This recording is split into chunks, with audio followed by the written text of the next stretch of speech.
One of the biggest public health threats in North Korea is tuberculosis. The Eugene Bell Foundation, an NGO that works closely with the regime on treating TB, has called for South Korea's help after its latest visit to the regime. Hyeong-woo tells us more.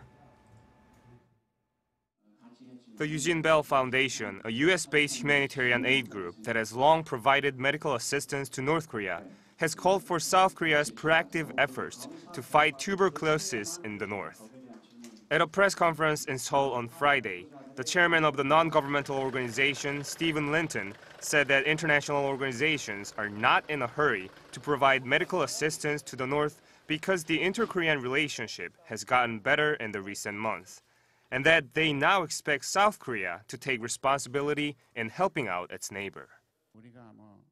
According to our research, the South Korean government has not made any significant move towards providing medical assistance to the north.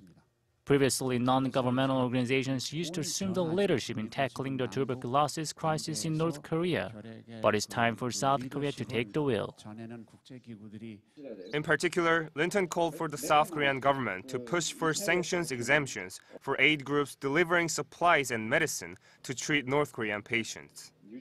As the Global Fund to Fight AIDS, Tuberculosis, and Malaria stopped providing support to North Korea in June, its stock of medicine in the north is expected to run out by early 2020. Without further help, the tuberculosis crisis in the north will become even more severe.